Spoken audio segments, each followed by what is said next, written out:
ऋषिवर, एक प्रश्न है जो बार बार मन को कचोटता है। क्या उसका उत्तर मिल पाएगा? पूछिए राजमाता। ऋषिवर, एक संतान माता या पिता का पाप या पुण्य भोगती है, तो मुझसे ऐसा कौन सा पाप हो गया कि मेरे पुत्र और पुत्रवधू को वन की पीड़ाएं भोगनी पड़ी? माता, जिनके कर्म और जीवन चक्र अंतिम पड़ाव पर होते हैं, अर्थात जो अपना अंतिम जीवन जी रहे होते हैं, उन्हें अकारण भी कष्टों का भागी बनना पड़ता है और जीवन की यह अंतिम परीक्षा देनी पड़ती है। अर्थात मेरे पुत्रों के पुत्रों को भी ये असहनीय कष्ट भोगने पड़ेंगे। माते, संसार के हर प्राणी का भाग्य सूर्य देव की पुत्री माता छठी के हाथों लिखा जाता है। इसलिए नवजात शिशु की कुंडली 6 दिवस के बाद बनाई जाती है। आप तो साक्षात सूर्य देव के वंशज हैं, सूर्यवंशी हैं। यदि आपकी पुत्र वधुएं आपके पूर्वज सूर्य और उनकी पुत्री छठी माता की आराधना करें, तो भविष्य में उनकी होने वाली संतानों के भाग्य में सुख और समृद्धि आना अटल है। छठी माता की कृपा से शीघ्र ही इस राजमहल में पालना भी बंधेगा और किलकारियां भी गूंजेंगी।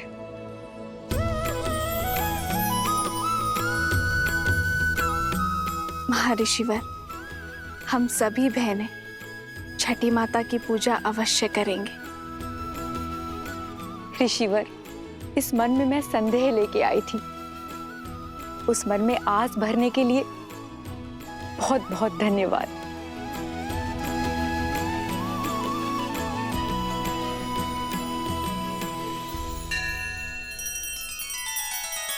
श्री रामचंद्र कृपालु भजु मन हरण भव भय दारुणम।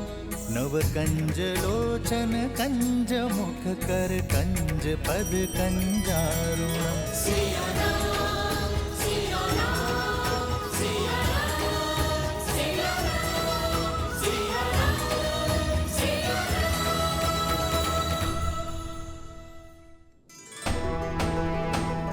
सुनो सुनो सुनो, 2 दिन के बाद हमारे श्री राम का राज्याभिषेक शुभ घड़ी में होने वाला है। सारी प्रजा को निमंत्रण है कि इस पावन अवसर पर उपस्थित रहे। सुनो सुनो सुनो। पूरा नगर पलके बिछाए आपका इंतजार कर रहा है। सभी के मुख पर आपका ही नाम, आप ही के द्वारा स्थापित होने वाले सुराज्य की बात है। और महर्षि मुग्दल ने भी तो यही कहा कि इस समस्त राष्ट्र में सुराज्य आप ही स्थापित करेंगे। किंतु ये सुराज्य है क्या? माना कि वानर हूं, लेकिन किष्किंधा का राजा भी तो हूं। कल उठ के ये सारा भार अंगद को ही तो संभालना है मेरे बाद। जानना चाहता कि सुराज्य है क्या? अर्थ बताइए प्रभु। हाँ प्रभु, अर्थ बताइए।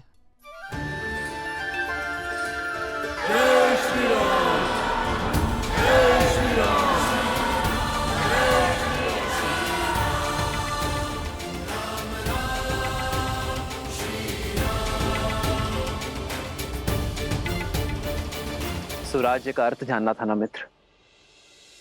सुख, समृद्धि, रक्षण और न्याय, ये सुराज्य के लिए आवश्यक है। सुराज्य का अर्थ आपके सामने है मित्र।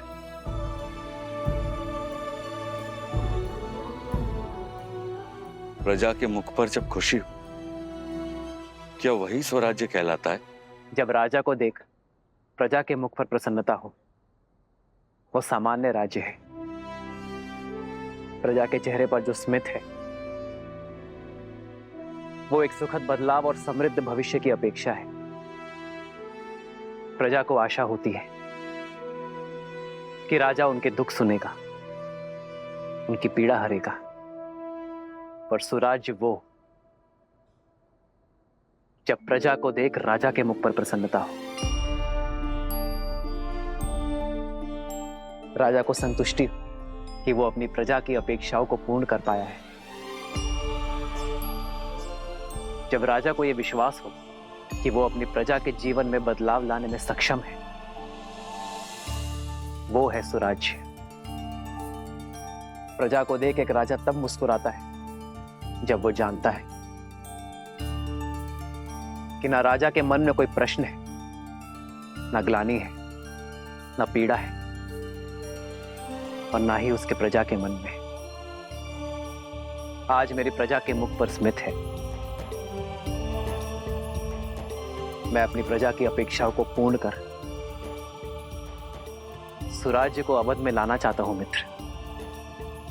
और जब यह क्षण आएगा तब मेरे मुख पर स्मित होगा। आओ मित्र।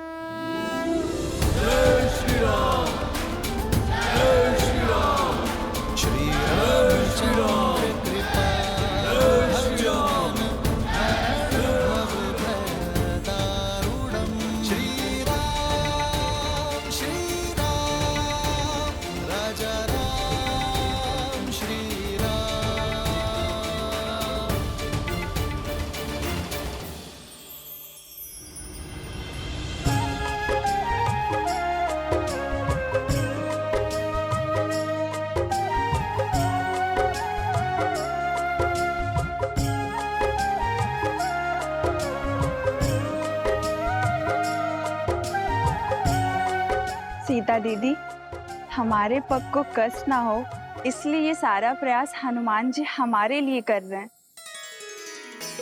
किंतु हमें ये सब भा नहीं रहा। हनुमान केवल हमारे लिए नहीं कर रहा है श्रुत कीर्ति, हमारे पीछे हमारी प्रजा की स्त्रियां भी हैं।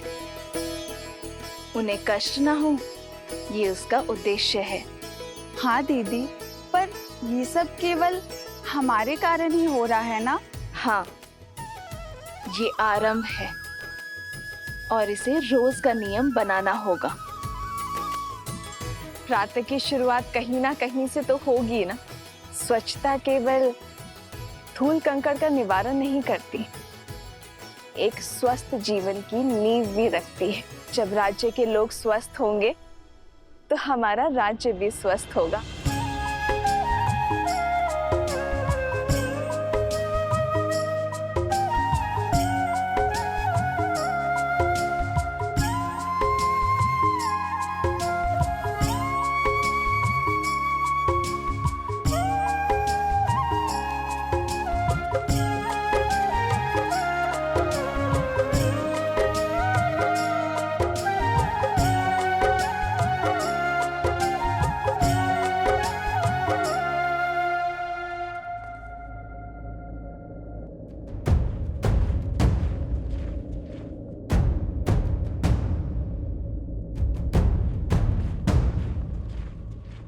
जिस दिन का स्वप्न मैं वर्षों से देख रहा था, वो दिन भव्य और गरिमापूर्ण होगा।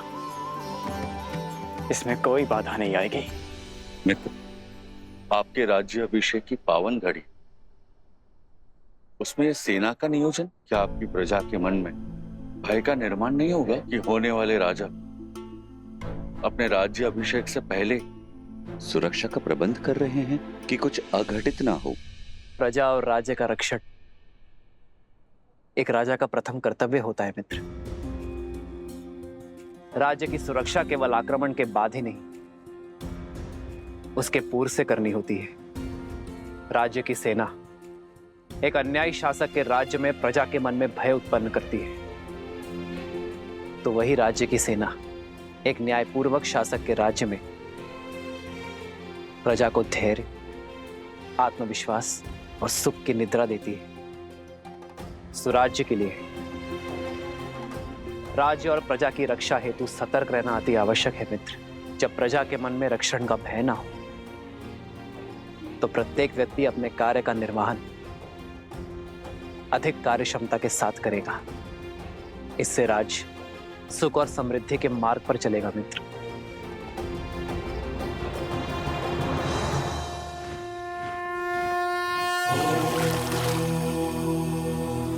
शांति शांति शांति।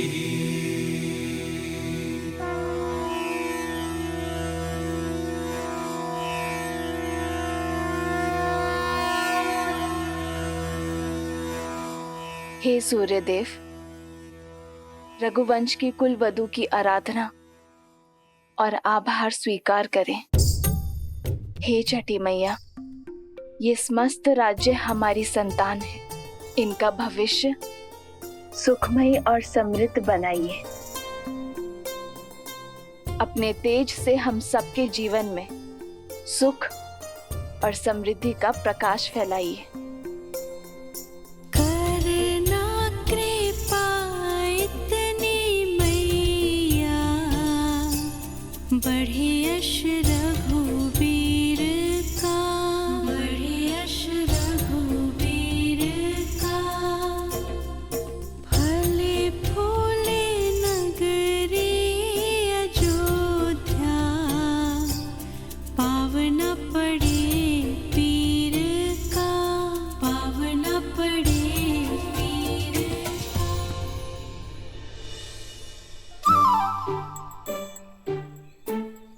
कौन है ये उद्दंडी? कहाँ छुपे हो? बाहर निकलो।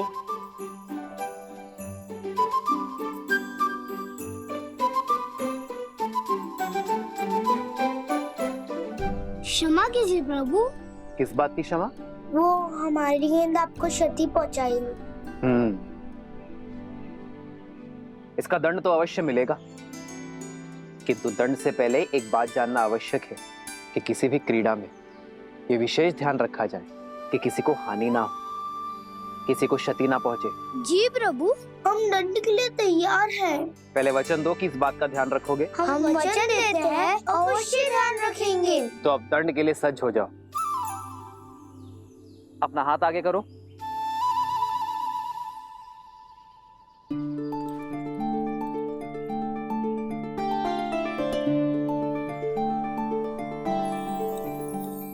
ये हमारे लिए।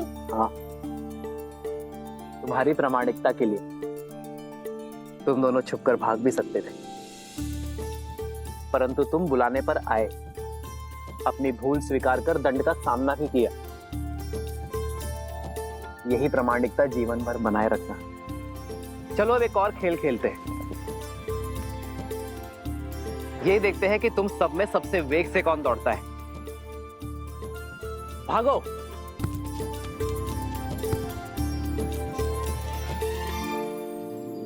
मित्र, राजा का धर्म तो सेवा है। आपने जो इनको ये धन दिया, ये ना लगे कि आप अपने धन का प्रदर्शन कर रहे हैं। जब राजा अपने स्वर्ण और रत्न का प्रदर्शन करता है, तब प्रजा का राज्य के प्रति शक्ति और सामर्थ्य बढ़ता है। मित्र, एक राजा के लिए रत्न प्रदर्शन जितना आवश्यक है, उतना ही घातक धन का मोह है। जब राजा अपनी संपत्ति को लेकर निर्मोही होगा, तभी वो राज्य को स्वराज्य की ओर ले जा पाएगा।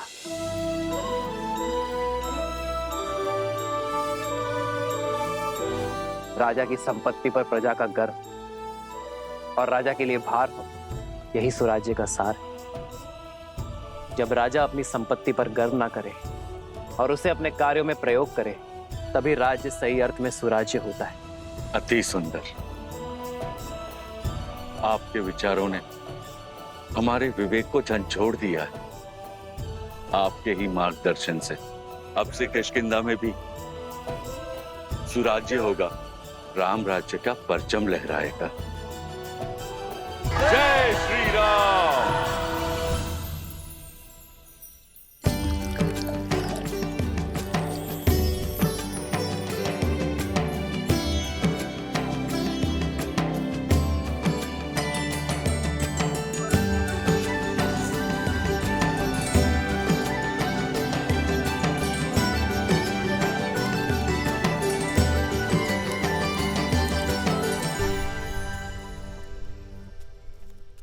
अपराधी हो तुम सब। कैसा अपराध? क्या अपराध किया है हमने? अद्भुत। पहले चोरी, ऊपर से सीना चोरी। पहले हमारे जीविका के साधन की चोरी की इन ब्राह्मणों ने, और अब तुम वैध हो। तुम मेरी पत्नी के उपचार और चिकित्सा के लिए मुझसे धन मांग रहे हो, उसके प्राण बचाने के बजाय। मैं ब्राह्मण हूँ, चोरी जैसा शब्द मैं सोच भी नहीं सकता। और ये लकड़ियां यज्ञ के लिए है। ये मेरी जीविका और मेरा धर्म है। हाँ, और औषधियां मेरी जीविका हैं। यदि मैं अपनी औषधियां बिना मोल के दे दूं तो मेरा परिवार कैसे चलेगा? मित्र, ये तीनों ही अपनी जगह सही। अब इसका क्या उपाय है? सुराज्य का चौथा स्तंभ, न्याय। आओ मित्र। प्रभु, प्रणाम प्रभु। क्या हुआ? ये कोलाहल क्यों है अयोध्या में? कोई बात नहीं रघुनंदन, हम तो बस ऐसे। प्रजा का राजा से समस्या छुपाना राजा की हार और राज्य के पतन का सूचक है। निसंकोच कहिए। प्रभु, पूरे दिन सूर्य के ताप में जलकर गिरी हुई लकड़ियां एकत्रित की थी, परंतु बीच में हमारी कुल्हाड़ी टूट गई। हमने लकड़ियां सूखने के लिए छोड़ दी थी, सोचा इन्हें बेचकर पुनः अपना कार्य प्रारंभ करेंगे। किंतु इन ब्राह्मणों ने हमारी लकड़ियों का उपयोग यज्ञ में कर लिया। प्रभु, शास्त्रों के अनुसार स्वयं गिरी हुई लकड़ियों का उपयोग केवल यज्ञ में ही किया जाता है। अब आप ही बताइए, शास्त्र नीति का पालन करके हमने क्या अपराध किया है, पाप किया है? यहाँ किष्किंधा के राजा मेरे मित्र वानर राज सुग्रीव उपस्थित है। क्यों ना वो इस समस्या का हल बताए।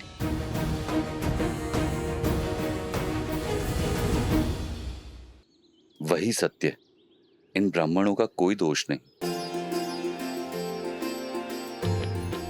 ना आप असत्य कह रहे हैं, ना आपने कोई अपराध किया है, ना हमारे वैद्यराज का कहना गलत है।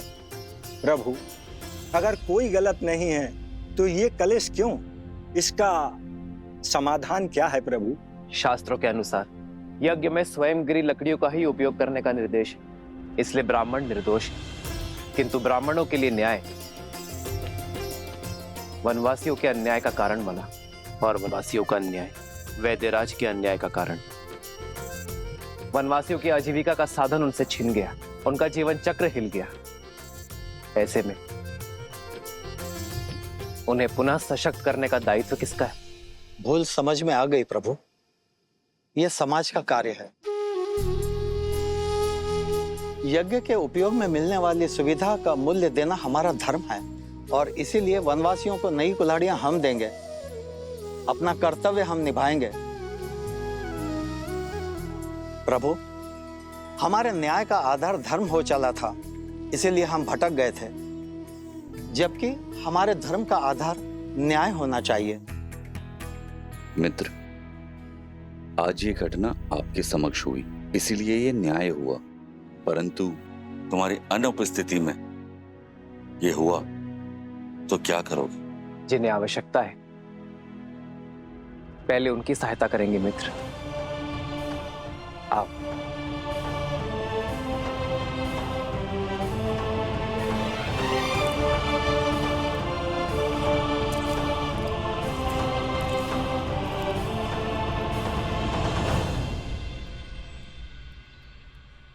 प्रभु।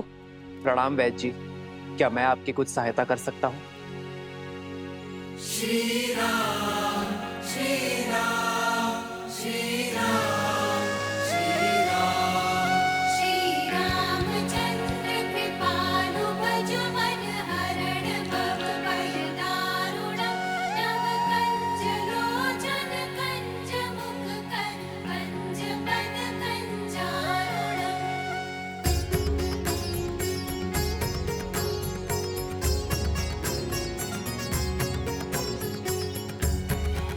मृत्यु अवश्य ही परमात्मा के हाथ में है, किंतु जब किसी की मृत्यु को अंतिम क्षण तक टालने के लिए पूरा परिवार,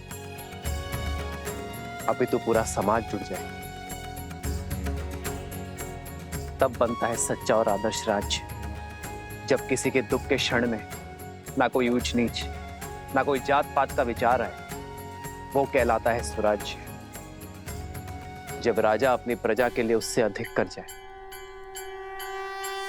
जिसमें वो सक्षम है, तब बनता है स्वराज्य।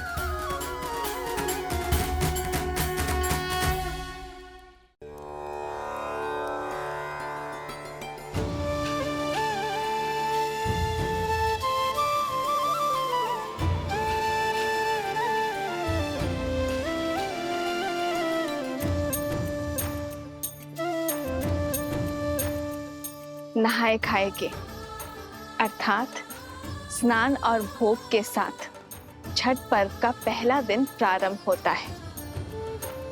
इस भोग को खाने के बाद हमें 36 घंटों का व्रत रखना होगा, अर्थात परसों भोर। ये व्रत शांति के लिए है।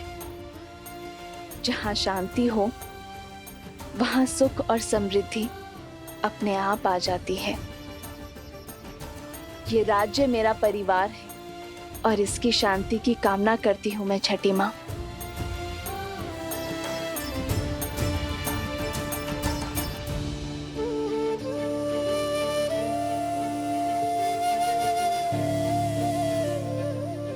वहां प्रभु श्री राम और यहाँ माता सीता संसार को जीवन जीने का पाठ सिखा रहे हैं।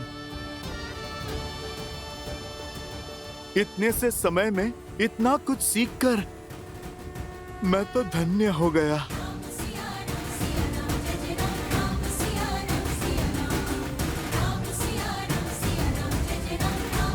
सुराज्य के लिए राज्य कार्यभार का सही होना आवश्यक है और राज्य कार्यभार समाज व्यवस्था पर चलता है। जीव, अन्न, पानी और आरोग्य ये किसी भी व्यवस्था के मूलाधार है। यदि रोजगार नहीं होगा तो जीविका नहीं होगी। ना कोई अन्न खरीद पाएगा और ना ही कोई रोगी अपना उपचार करवा पाएगा। हमें रोजगार के निर्माण का ये चक्र शुरू करना होगा मित्र। वही राजा को अन्न और जल, इन मूलभूत आवश्यकताओं का संचय और निर्माण करना होगा।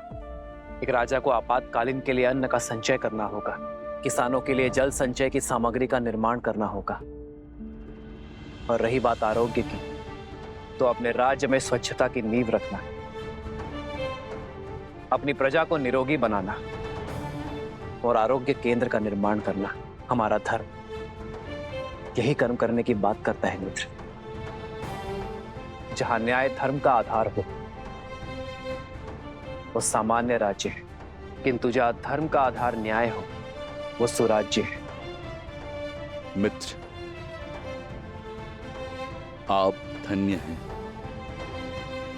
अब चले मित्र, छठ पर्व में सूर्य को अर्घ देने का समय हो गया है। जैसी आपकी आज्ञा।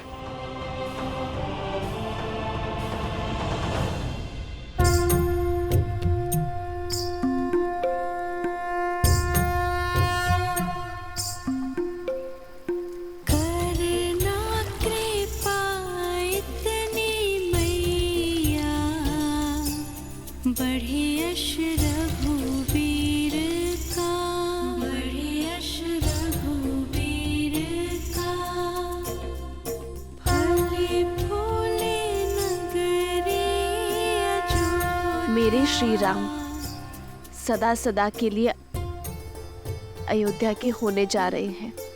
राज्याभिषेक के इस शुभ दिन पर उन्हें आशीर्वाद दीजिएगा छठी मैया।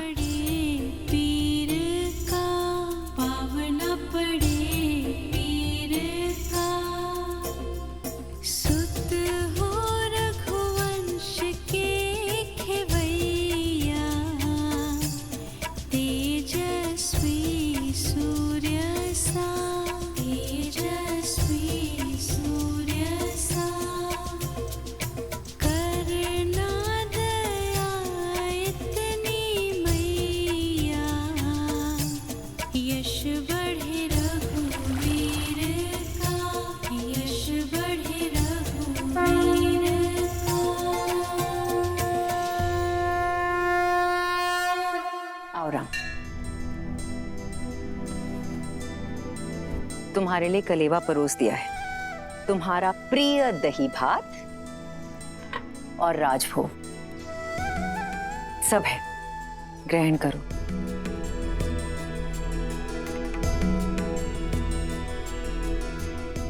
माँ, सीता का है, भोर की पूजा समाप्त नहीं हुई।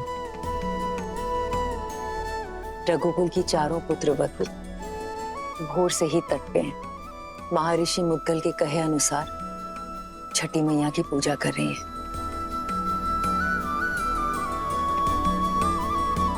कल तुम्हारा राज्याभिषेक है राम। कल के पश्चात बहुत से कर्तव्य, बहुत से दायित्व निभाने हैं तुम्हें। ऐसे में तुम्हारी अर्धांगिनी, तुम्हारी सीता, तुम्हारी शक्ति में भक्ति का बल डालने का प्रयास कर रही है। तुम्हारी लंबी आयु और अयोध्या के सम्मान के लिए प्रार्थना कर रही है। रघुकुल के दीप की सुरक्षा की प्रार्थना कर रही है। तब तो समय लगेगा माँ। कुछ खाया उन चारों ने? कहाँ? 12 प्रहर का उपवास है उनका, जो तुम्हारे राज्य अभिषेक से पहले ही समाप्त होगा।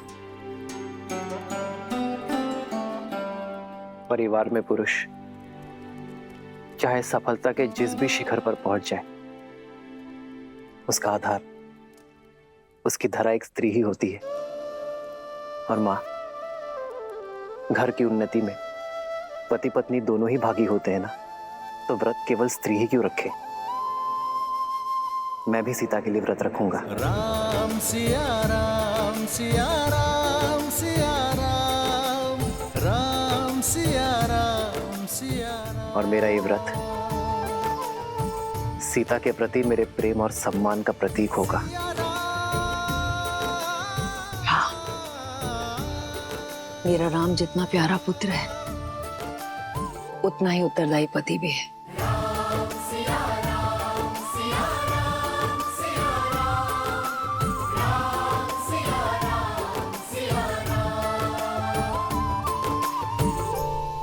प्रणाम ऋषिवर। कल सुबह सूर्य की पहली किरण के साथ ही श्री राम का राज्याभिषेक होगा और श्री राम जैसा धर्मात्मा राजा पाकर ये धरा धन्य हो जाएगी।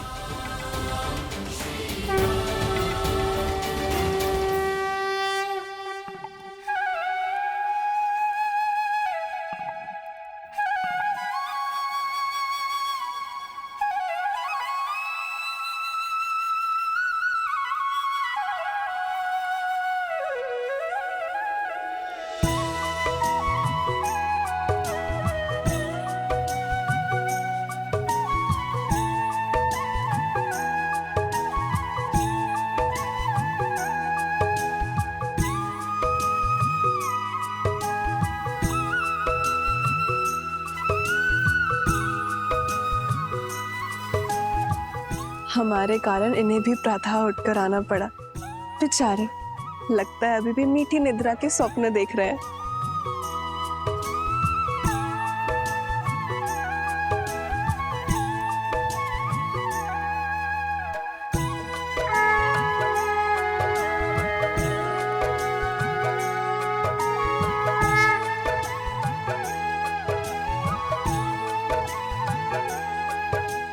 तो छठी माँ की पूजा हम अपने बच्चों के लिए रखते हैं, ताकि उनका जीवन सरल हो और कोई परेशानी ना हो।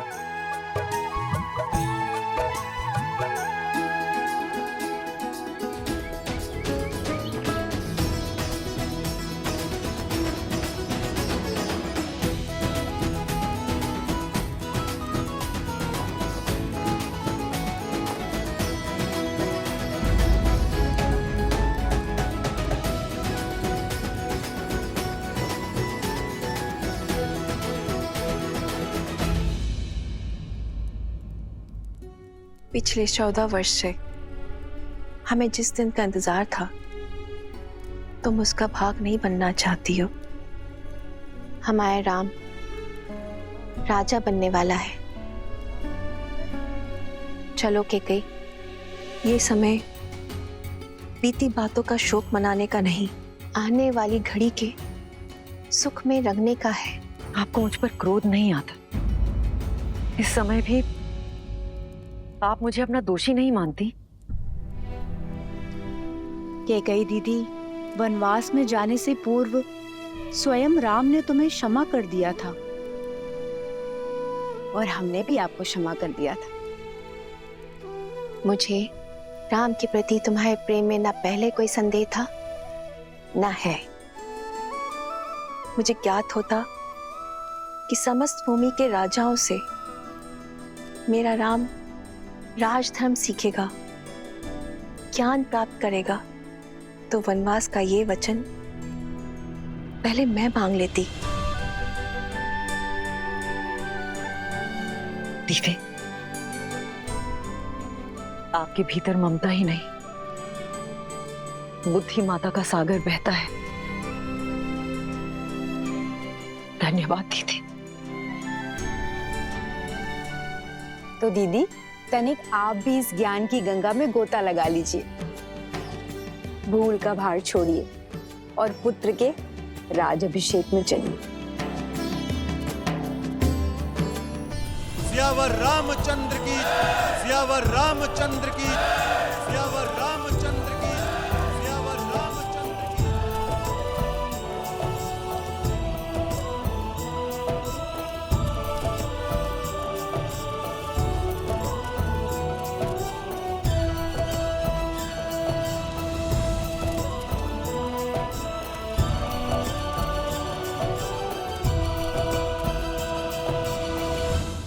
सियावर रामचंद्र की, सियावर रामचंद्र की, सियावर रामचंद्र की, सियावर रामचंद्र की।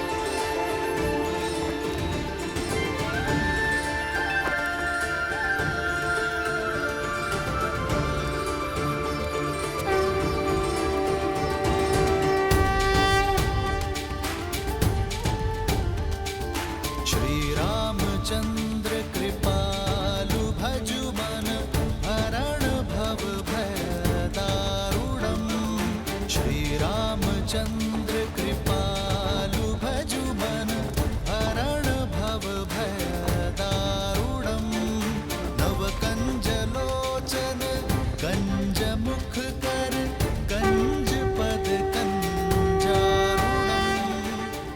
और हम राजगुरु वशिष्ठ के आने तक अयोध्या को तनिक और प्रतीक्षा करनी होगी।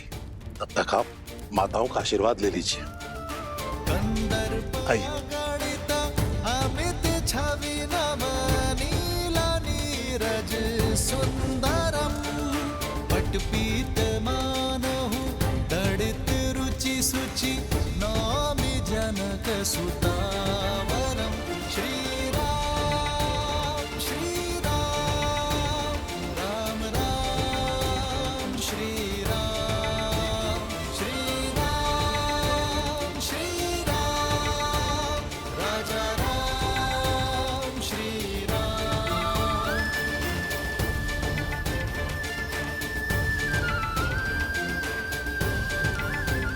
श्री राम श्री राम, राम राम श्री राम।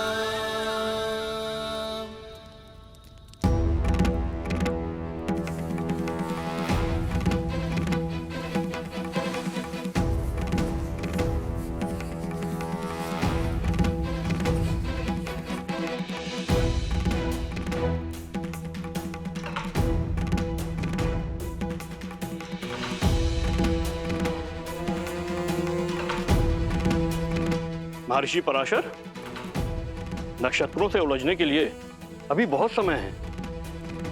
राज्याभिषेक में आपकी प्रतीक्षा हो रही है ऋषिवर।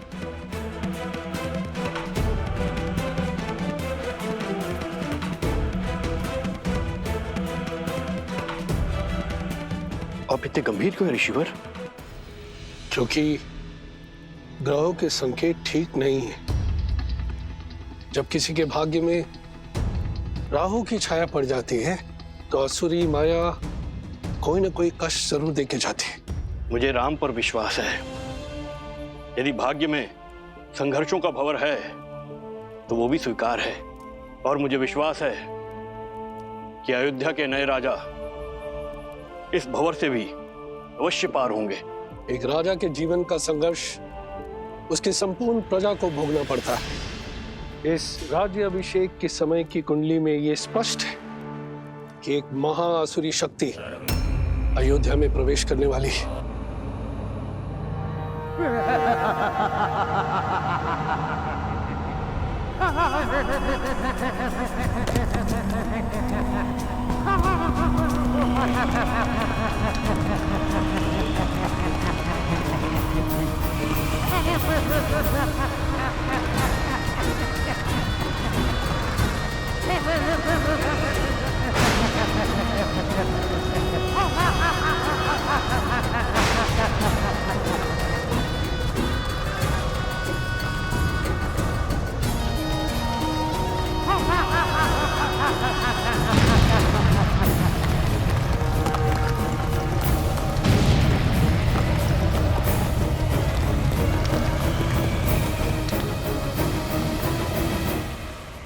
देवता सदा अयोध्या के आगे ढाल बनकर खड़े होते आए हैं ऋषिवर। यदि कोई आसुरी शक्ति राम राज्य में प्रवेश करने की चेष्टा भी करेगी तो उसका सामना धर्म की शक्ति से होगा। आप आइए और राम को आशीर्वाद दीजिए। शुभ घड़ी में कुछ ही समय शेष है। आशा करता हूं कि इस बार भी आपके विश्वास की जय हो।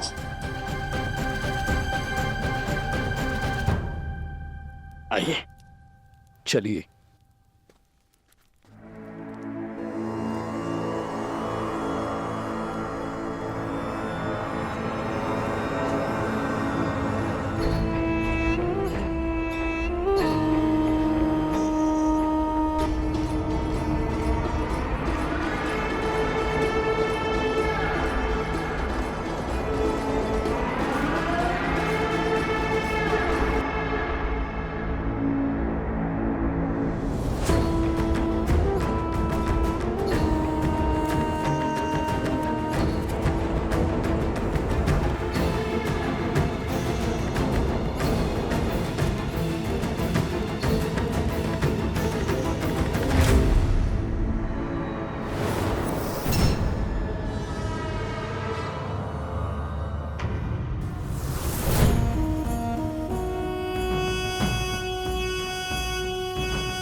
अरे शीघ्र चलो,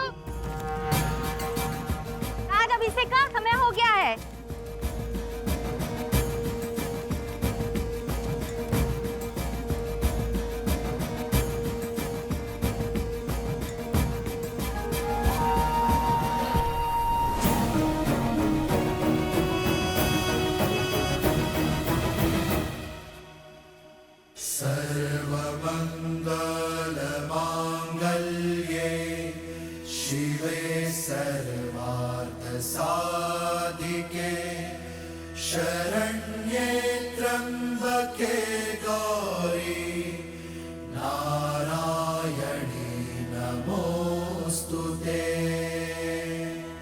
माता, जीवन के पग पग पर आपने महादेव का साथ दिया है।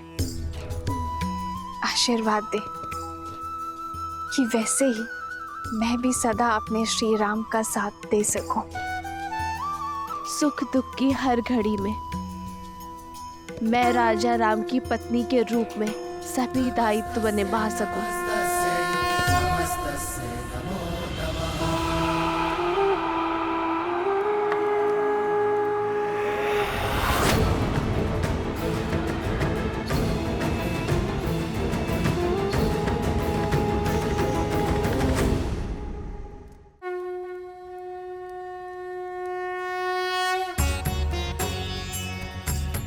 राज्याभिषेक न केवल एक रीति है बल्कि होने वाले राजा के पवित्र उत्तरदायित्वों के लिए पवित्र प्रारंभ है।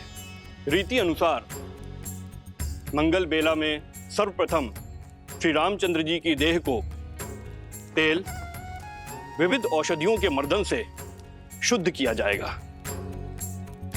पृथ्वी, जल, अग्नि, वायु, इन 4 तत्वों के साथ आकाश तत्व के जुड़ने से इस तन का निर्माण होता है और इसमें सबसे अधिक रोग उत्पन्न होते हैं वायु तत्व के कारण।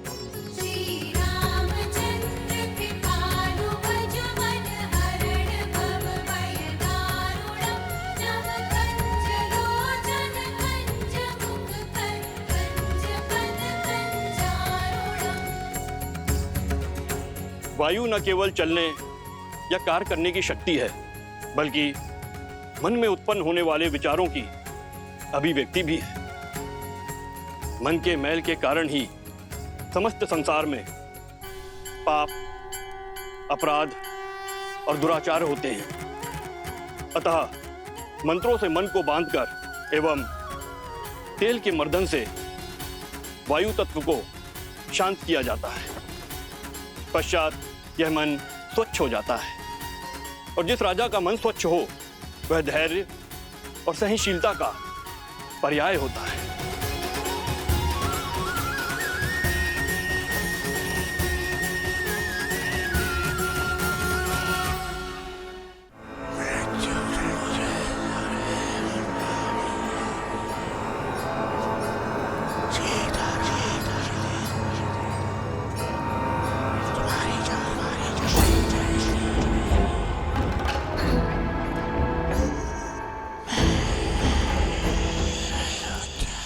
ना जाने कौन बड़बड़ाया जा रहा है। कानों में विचित्र स्वर आ रहा है, ना ही कुछ समझ में आ रहा है और ना ही कोई दिखाई दे रहा है। जाने कौन है जो पूजा भी नहीं करने दे रहा है।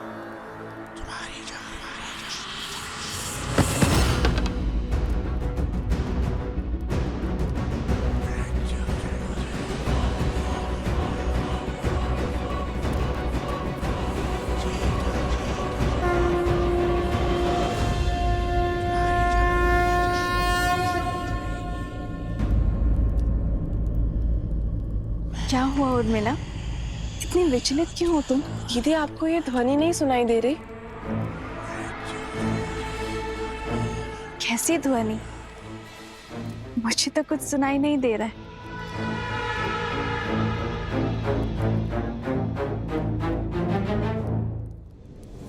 क्या इसे मेरी शक्ति, मेरी उपस्थिति का आभास तक नहीं है? क्या कोई हो सकता है इस संसार में जो सहस्त्रमुख रावण की शक्तियों से प्रभावित ही न हो?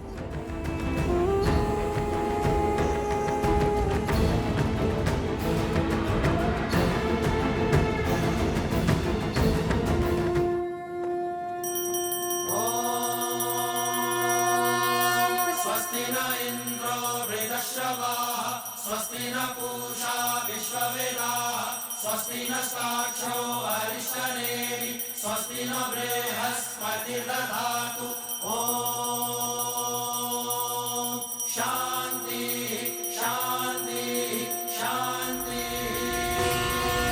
तेल के मर्दन से वायु तत्व शांत हो जाता है, तन के साथ साथ मन भी स्वच्छ हो जाएगा, ताकि राजा सदा उचित मार्ग को चुने और धर्म का पालन कर सके।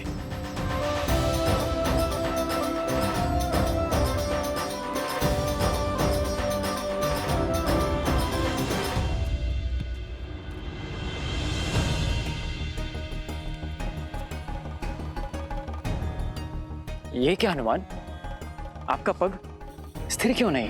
भैया आप मुझसे पूछ रहे हैं? कारण तो आप ही हैं।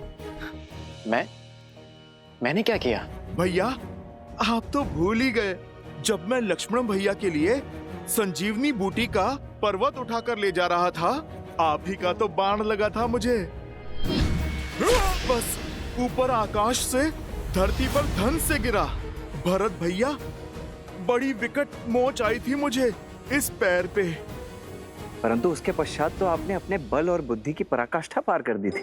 पूरा का पूरा युद्ध लड़ा है आपने। उद्देश्य की पुकार में पीड़ा की चिंता कहाँ स्मरण रहती है लक्ष्मण भैया? आपके पग को भी तेल मर्दन करवाना पड़ेगा हनुमान।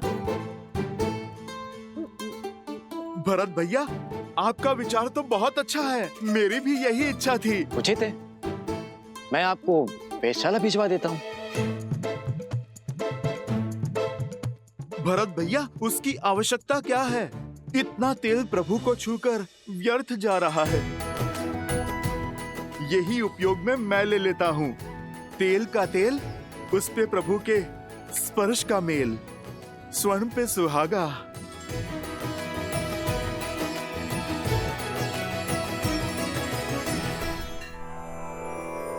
श्री गुरु चरण सरोज रज निज मनु मुकुरु सुधारी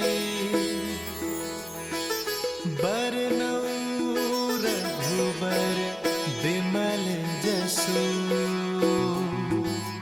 जो दायकु फल चारि। यही तेल प्रभु श्री राम को स्पर्श करके आया है, मेरे तन और मन को स्थिरता दे सकता है। समझ रहे हैं भरत भैया? सब समझ में आ रहा है लक्ष्मण। इनके पग की पीड़ा, इनके तन की अस्थिरता, सब बहाने हैं हनुमान के।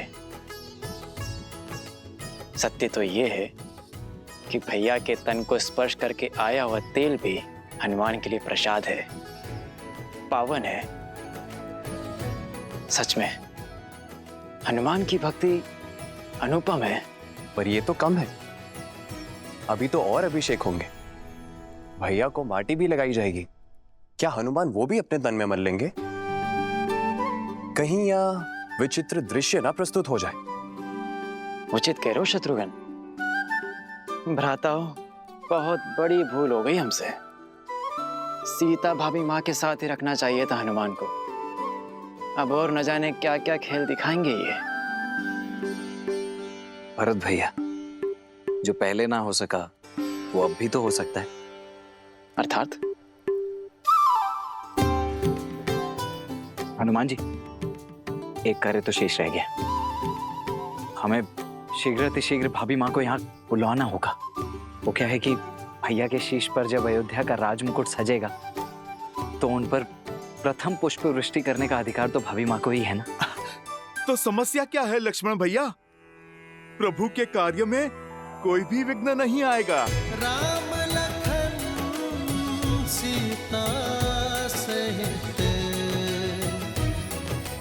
हृदय बसहु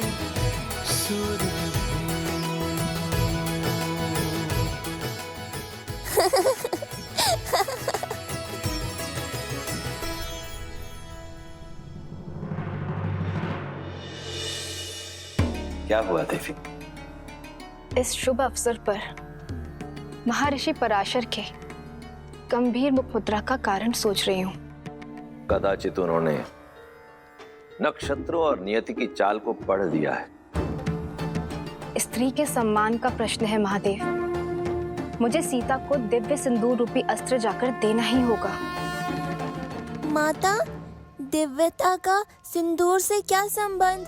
सिंदूर ना केवल माथे पे लगा लाल रंग है और ना ही किसी स्त्री के विवाहिता होने का प्रतीक। स्त्री अपने मांग में सिंदूर के साथ विवाहित जीवन के सुख, समृद्धि और स्वास्थ्य के रंगों को भी भरती है। सिंदूर एक ऐसी ढाल है जो सभी प्रकार की नकारात्मक ऊर्जाओं से पति और पत्नी के संबंधों की रक्षा करता है, भीतर और बाहर के सभी द्वंद्वों का अंत करता है। जिस प्रकार श्री राम को युद्ध के समय भिन्न भिन्न प्रकार के शस्त्रों और अस्त्रों से सुसज्जित किया गया था, अब समय आ गया है देवी सीता को भी वैसे ही सज्ज करने का, क्योंकि शीघ्र ही एक और असुरी शक्ति चुनौती देने वाली है। और इस बार युद्ध केवल श्री राम को ही नहीं, देवी सीता को भी लड़ना होगा। आप जाइए देवी, समय अत्यंत कम है।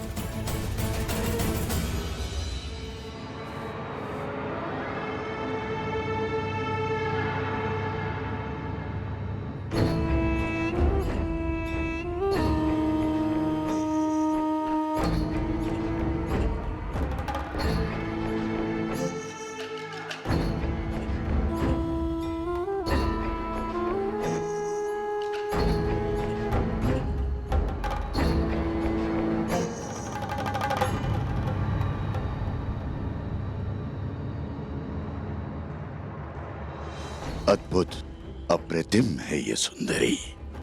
इन पर मोहित होकर क्या पाप कर लिया मेरे भाई रावण ने। प्रणाम ऋषिवर। सुखी रहो।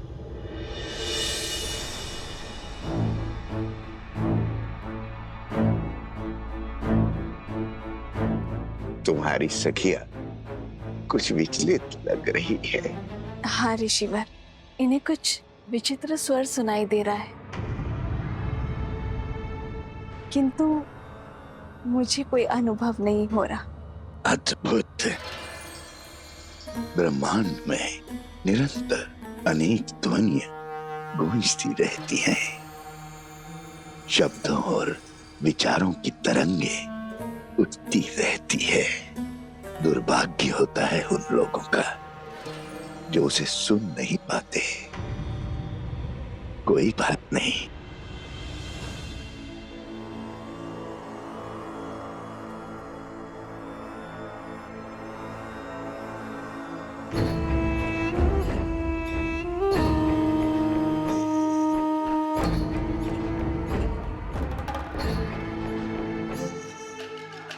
मेरे हाथों से प्रसाद खा लो, सब सुना ही देगा।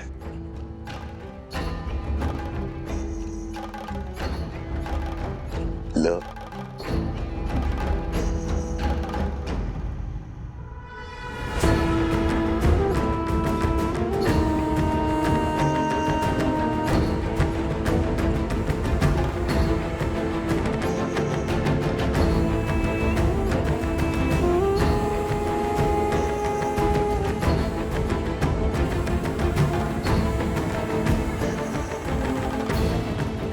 प्रसाद लेकर उसे ग्रहण न करना उसका अपमान होता है देवी। ग्रहण करो।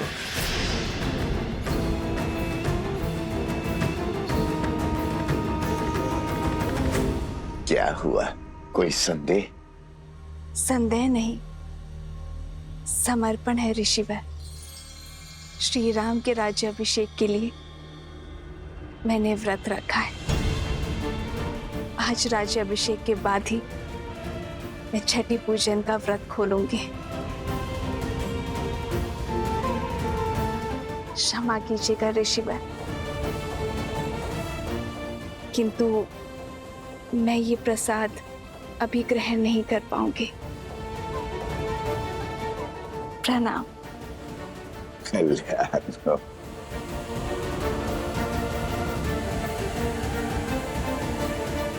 कल्याण हो।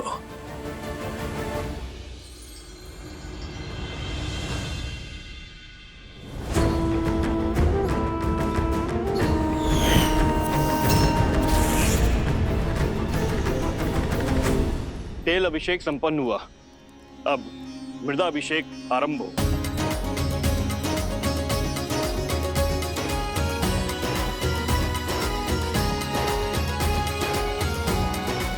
पर्वत पर देवताओं का वास होता है, इसीलिए पर्वत शिखर की माटी को राजा के मस्तिष्क पर लगाने से राजा की बुद्धि भी देवताओं की भांति तीव्र और दयालु होती है।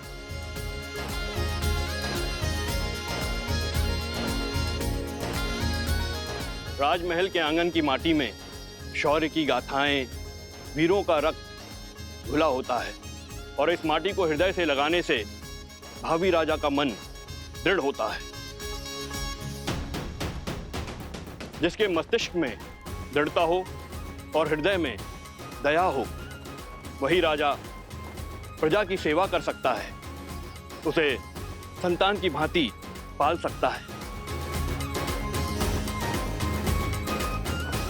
जय श्री राम, जय श्री राम, जय श्री राम, जय। अच्छा हुआ लक्ष्मण, हनुमान को सीता भाभी माँ को लेने भेज दिया, अन्यथा हनुमान तो यहाँ माटी स्नान कर रहे होते अभी।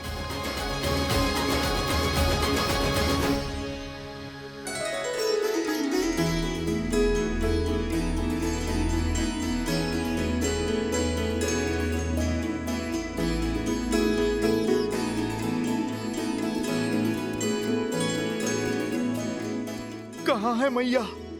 उन्हें तो शीघ्र प्रभु के पास लेकर जाना है।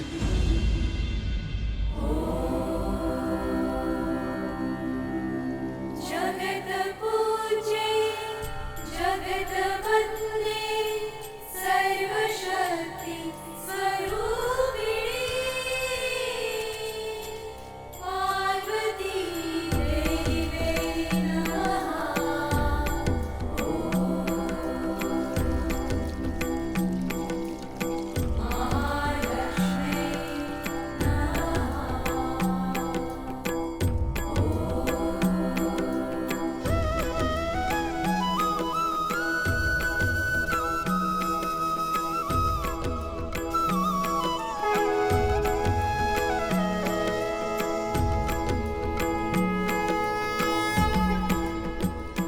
सुनिए,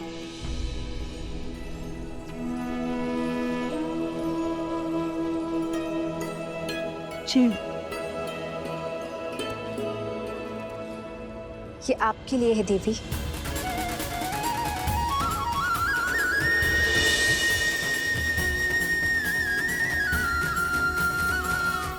आप मुझे जानती हैं?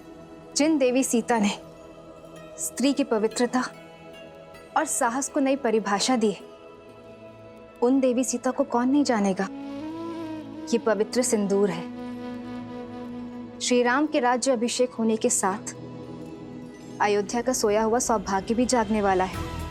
श्री राम के कंधों पर बड़ा भार आने को है, किंतु पत्नी के समर्थन के बिना पति के कर्म और धर्म की यात्रा अधूरी है।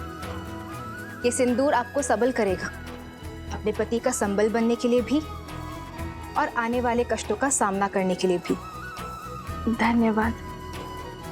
पर आप गौरी माँ से आशीष मांगा था ना, तो समझो ये उन्होंने भेजा है।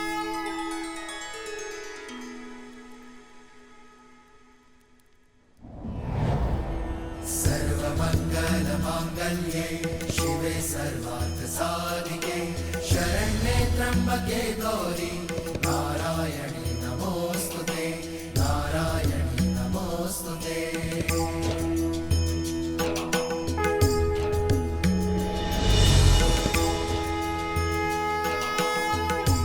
ये क्या माता, दान देने के दिन में आप दान ले रही हैं?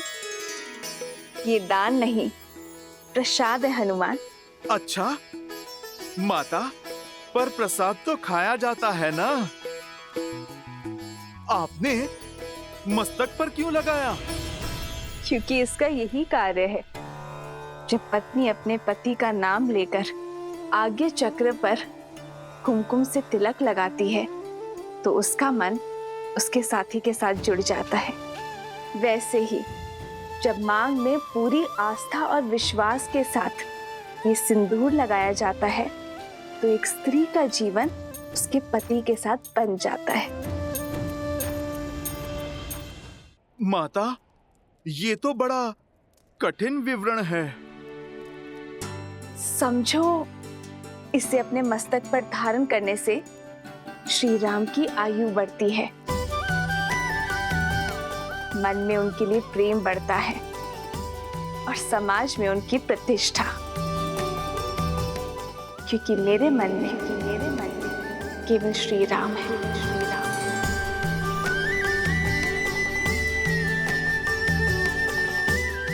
माता, आप मन मस्तक की बात करती हैं। इस भक्त के तो रोम रोम में प्रभु राम के लिए प्रार्थना उठती है माते।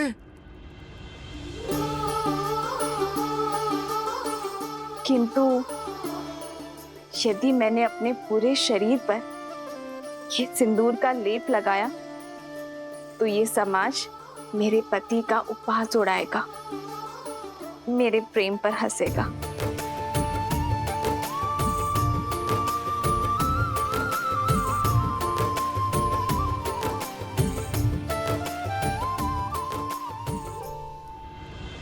पंचगव्य अर्थात गौ माता से प्राप्त 5 उत्पाद दुग्ध, दही, घी, गौमूत्र और गौमेह, इन पांचों के स्नान से संपूर्ण देह शुद्ध हो जाती है और पृथ्वी तत्व भी शांत हो जाता है, क्योंकि गौ माता ही पृथ्वी का अन्य रूप है।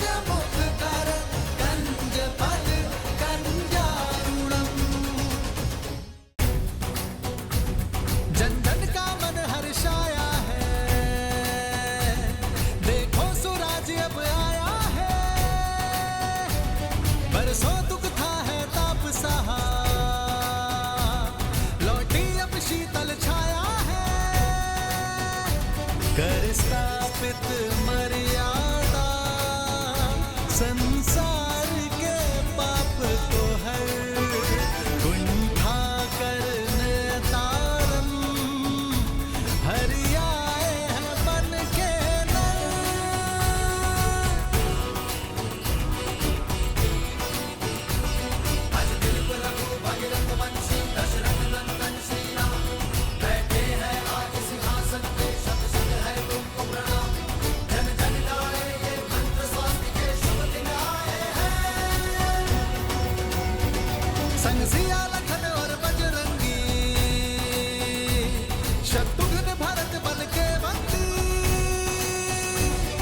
प्रजा गुरुजन बात का मान बढ़ा, अब अवध के इंद्र विराजे हैं, नवदेव या संत ऋषि सब गाए मंगल गान, सरयू का गर्व बढ़ा, लिए राज मुकुट श्री राम। सियावर रामचंद्र की, सियावर रामचंद्र की, सियावर रामचंद्र की, सियावर रामचंद्र की।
राज्य अभिषेक लगभग संपन्न होने वाला है,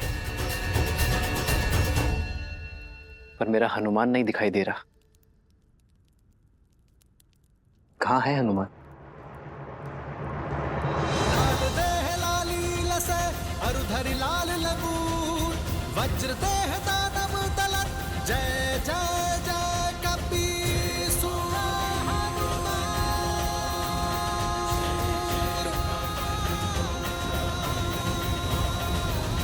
बजरंग बली हनुमान, जय जय महाबली हनुमान।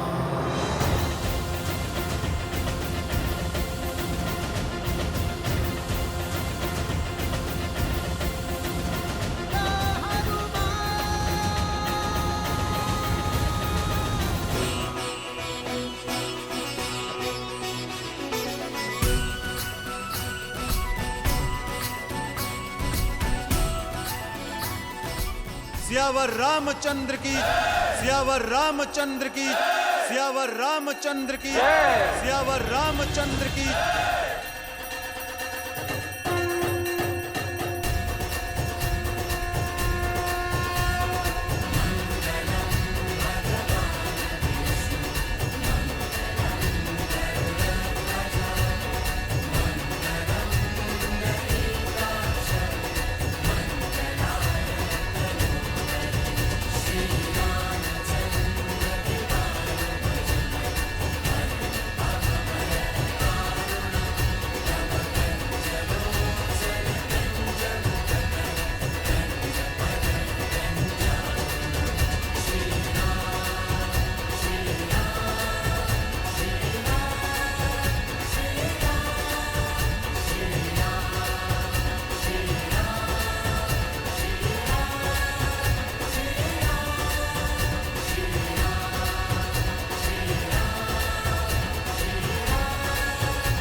राज्य अभिषेक लगभग संपन्न होने वाला है,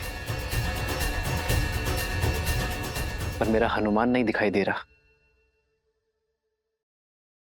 कहाँ है हनुमान?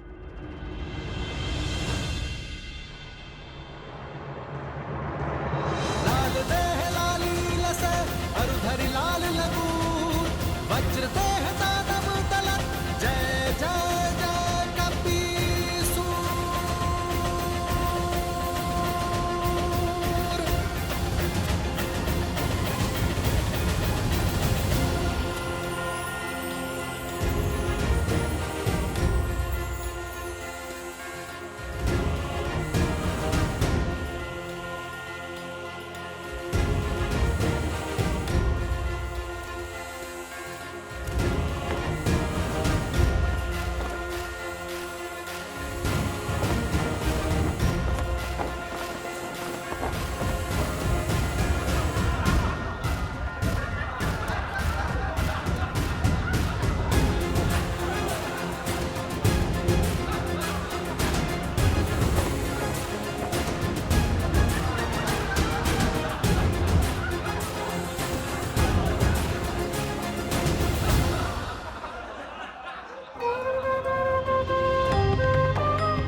इसे अपने मस्तक पर धारण करने से श्री राम की आयु बढ़ती है, मन में उनके लिए प्रेम बढ़ता है और समाज में उनकी प्रतिष्ठा।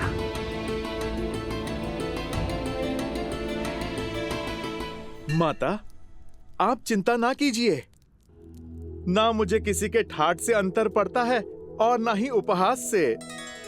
मेरे लिए मेरे प्रभु का जीवन, उनका सम्मान, उनका मुझसे प्रेम महत्व रखता है। माता, आपने तो मुझे अनोखा मार्ग दिखा दिया। आपके मस्तक पे एक चुटकी सिंदूर लगाने से मेरे प्रभु का सम्मान इतना बढ़ गया। तो माता, आप सोचिए, मेरे प्रभु का सम्मान और प्रभु का मुझसे प्रेम अब कितना बढ़ेगा। क्योंकि माता, मैंने तो अपने रोम रोम को सिंदूर के रंग से रंग लिया है। मैंने तो अपनी पूंछ का भी एक छोटा सा भाग भी नहीं छोड़ा। तो माता, आप बताइए ना, इस लाल देह से मेरे प्रभु का जीवन और कितना बढ़ेगा।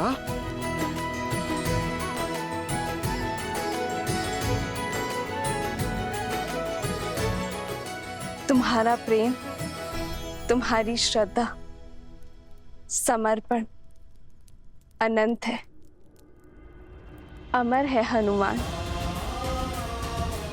तुम चिरंजीवी रहोगे और जब तक तुम रहोगे, तुम्हारे हृदय में श्री राम का प्रेम सदा के लिए धड़कता रहेगा।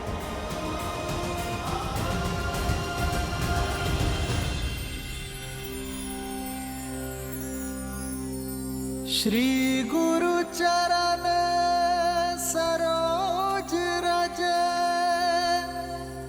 निज मनु मुकुरु सुधारी, बरनउँ रघुबर बिमल जसु, जो दायकु फल चारी।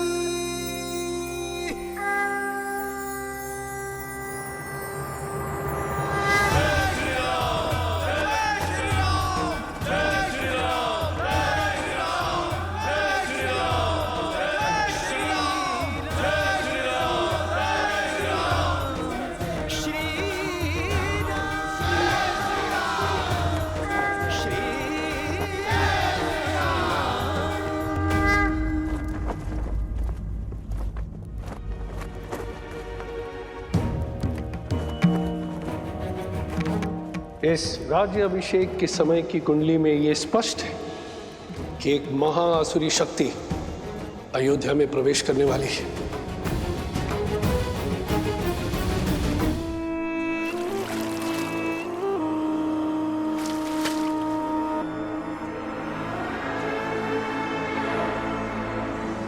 राम, न तुम जीते हो और ना ही ये युद्ध समाप्त हुआ है। युद्ध तो अब पूरी तरह आरंभ हुआ है। मैं तन पर वार नहीं करूंगा राम, मैं मन में घुसकर वार करूंगा। बोलो, कैसे करोगे मेरा संहार? रावण की नाभि का अमृत सूख गया, किंतु प्रजा के मन के विचारों का मैल कभी नहीं सूखता। उसका सामना कैसे करोगे? कैसे करोगे अयोध्या की प्रजा का सामना राम?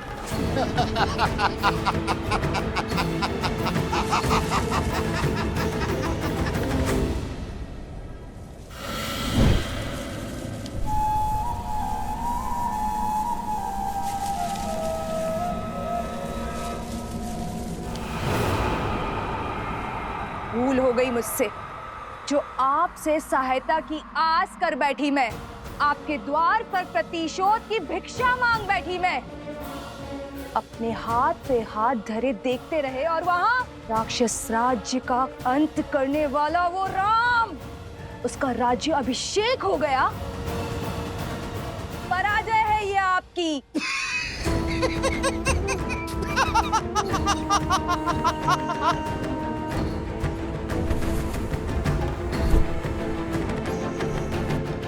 मैं जितना अधिक पराजित होता हूं, मेरा विजय पर उतना ही विश्वास दृढ़ होता जाता है। जानती हो असुर सदा पराजित क्यों होते रहते हैं? क्योंकि उन्हें अपनी शक्ति का तो बोध है, किंतु शत्रु की दुर्बलता का बोध नहीं है। राम का राज्याभिषेक उसकी दुर्बलता होगी।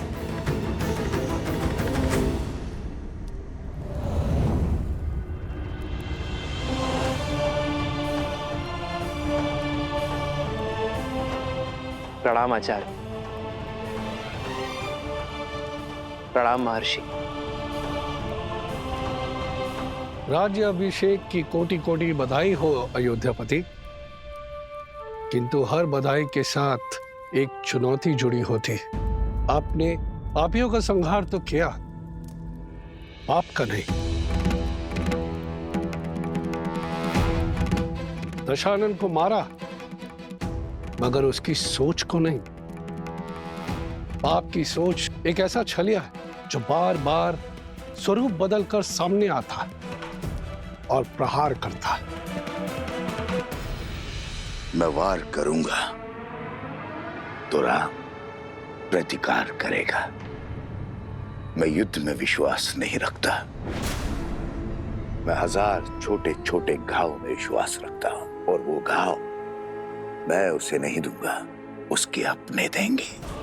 और जब घाव अपने देंगे तो लाचार होगा और पीड़ा भी अधिक होगी। अर्थात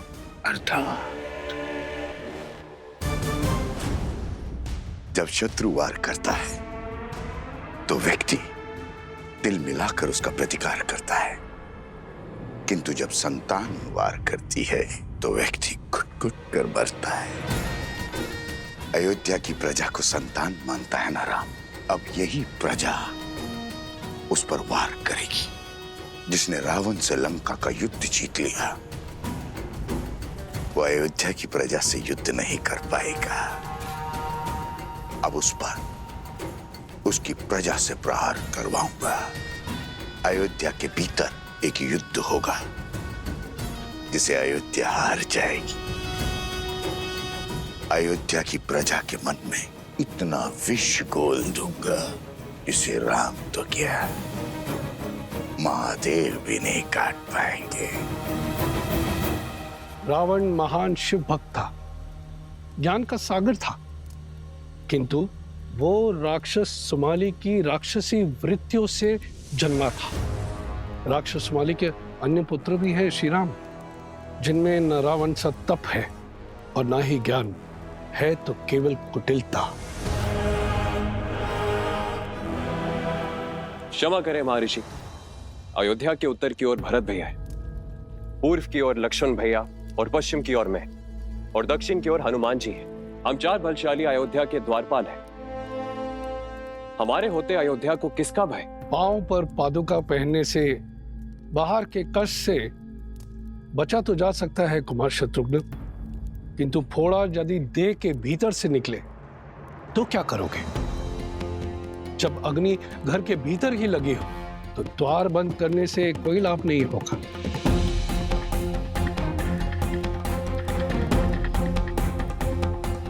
रावण के पापों का अंत तो हुआ है, लेकिन उसकी सोच का नहीं। जो विपदा आने वाली है उसके अस्त्र तलवार या भाले नहीं, असत्य, लोकवाद, झूठी निंदा, ये सब उसके अस्त्र हैं। शब्द उसका ब्रह्मास्त्र है। संसार का नियम है, अगर कोई भी असत्य बार बार कहा जाए, किसी की झूठी निंदा बार बार हो, तो वो सत्य लगने लगता है। और यह मनुष्य के स्वभाव की प्रवृत्ति है कि सत्य सामने होते हुए भी वो असत्य की ओर आकर्षित हो जाता है। हर मनुष्य के भीतर छिपी बैठी है असंतोष की अग्नि, इस अस्त्र को विस्फोटक बना देती। जब तक उन्हें मेरी योजना का आभास होगा, तब तक मैं उनका स्वर्ग रूपी संसार भस्म कर चुका हूंगा। मुझे आपकी रणनीति पर बिल्कुल भी विश्वास नहीं है। रावण भैया की शक्ति और साहस का 100वां अंश भी नहीं। अपने शत्रु से 2-2 हाथ करने की स्थान पर जुआरियों की भांति कुचक्र रचना से अंत नहीं होगा उस राम का। शांत प्रिय बहन, शांत। मैं जानता हूं कि तुम्हें मेरी शक्तियों पर संदेह है, इसलिए तुमने अपनी सहायता के लिए किसी और को भी बुलवाया है। कौन है वो? हाँ, मैंने सहायता के लिए निस्थल के राजा भस्कर्ण और उनके पुत्र संहादमन को बुलाया है।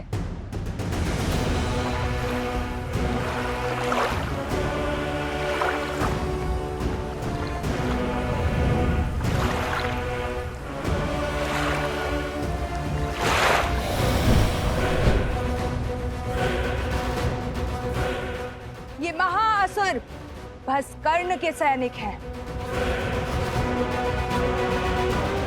आप मेरे साथ? तुम्हारे महाराज को वरदान है कि जब तक वो जल में, वायु में या पृथ्वी पर खड़े होंगे, उनका वध करना असंभव है। हाँ।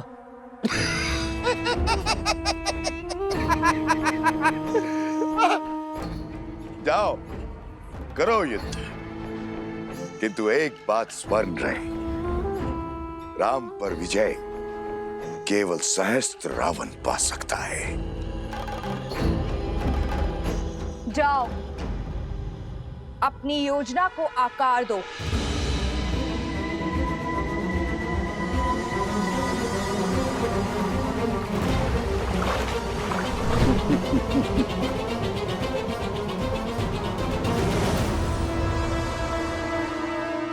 शूर्पणखा, सच है क्या और ब्रह्म क्या है, यह प्रश्न सदा से अमर खड़ा है।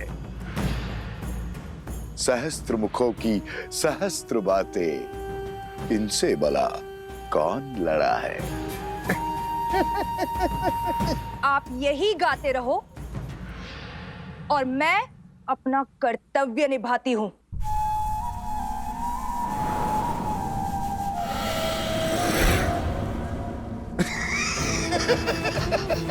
राम राज्य पर अनिष्ट की छाया तक नहीं आएगी महर्षि। ऐसी परिस्थिति आएगी ही नहीं कि कभी असंतोष अपने पैर पसारे। असंतोष ईर्ष्या से जन्म लेता है राजकुमार, परिस्थिति से नहीं। संदेह नहीं है कि श्री राम राज्य को संतुष्ट रखने का प्रयास करेंगे, किंतु राष्ट्र के कोने कोने में सबको सुख और लाभ पहुंचाने में समय लगेगा, और झूठी निंदा, असत्य और संदेह के बीच फैलाने में नहीं।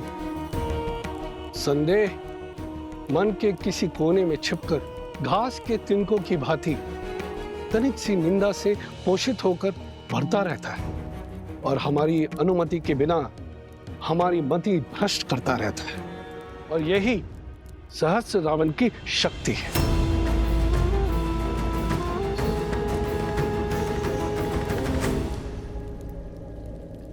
मैं राजनीति नहीं, भविष्य जानना चाहता हूं महर्षि। क्या छुपा है भविष्य के गर्भ में? अव्यवस्था, अराजकता, विजय भी होगी, किंतु भयंकर पीड़ा और संघर्ष के बाद। मानव जीवन तो है ही दुखों और संघर्षों का सागर, इससे भय क्या? मैं तो अयोध्या के विषय में पूछ रहा हूं महर्षि। मैं भी अयोध्या के विषय में ही बता रहा हूं राजन।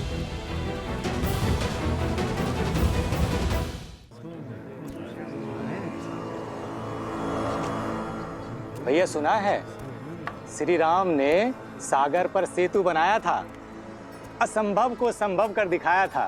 देवी देवताओं की विशेष कृपा है हमारे महाराज के ऊपर। सुना तो यह भी है कि रावण कोई साधारण योद्धा नहीं था। कहते हैं युद्ध बहुत ही भयावह था और बहुत दिन तक चला। जंगल में मोर नाचा, किसने देखा? न मोर न युद्ध। अच्छा, तुम कहना चाहते हो श्री राम ने रावण को नहीं मारा? न सेतु बांधा न युद्ध हुआ। नहीं नहीं भैया, मैंने ऐसा कब कहा? अरे हुआ होगा युद्ध, पर ऐसा नहीं जैसा सब बता रहे हैं।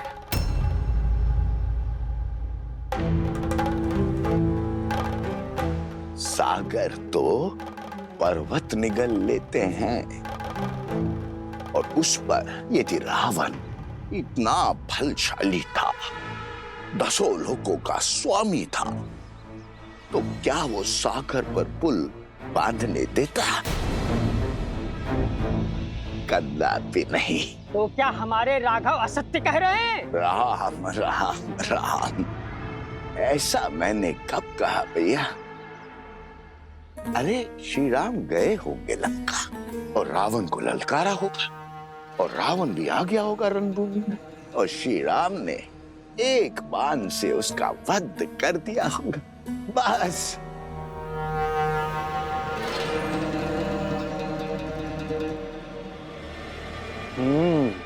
हो सकता है ये सब कथा वानरों ने बनाई हो। ऐसे ही बात का पतंगड़ बना दिया होगा। सत्य वचन भैया, सत्य वचन। ये कहानी अवश्य वानरों ने बड़ी बनाई है।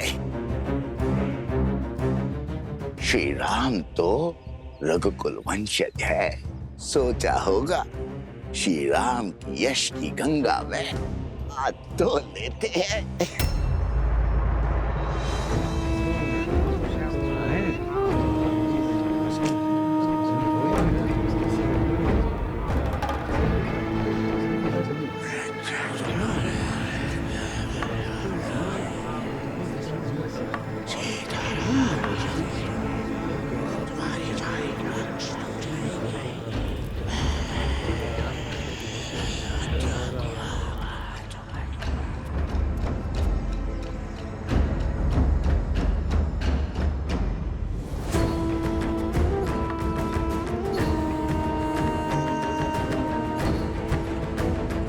उपहास निंदा में बदलेगा और निंदा संदेह में। इस प्रकार सबके मन में संदेह रूपी सहस्त्र रावण बस जाएगा, और संदेह से फैलेगा असंतोष।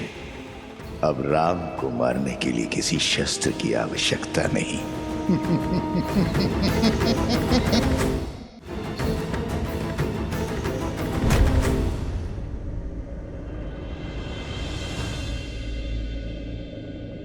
अरे क्या हुआ? तुम सब इतने विचलित क्यों हो? राज्य में विचित्र सी बातें फैल रही हैं कि हम युद्ध की अनुचित कथाएं बता रहे हैं, असत्य कह रहे हैं। आप ही बताइए, हम प्रभु श्री राम के शौर्य का झूठा वृत्तांत क्यों सुनाएंगे? क्या आपकी वीरता कोई गाथा है? अर्थात पाप ने अपने पग पसारना आरंभ कर दिया है। कौन है जो इस असत्य का डंका बजा रहा है? मुझे उसे खोजना ही होगा।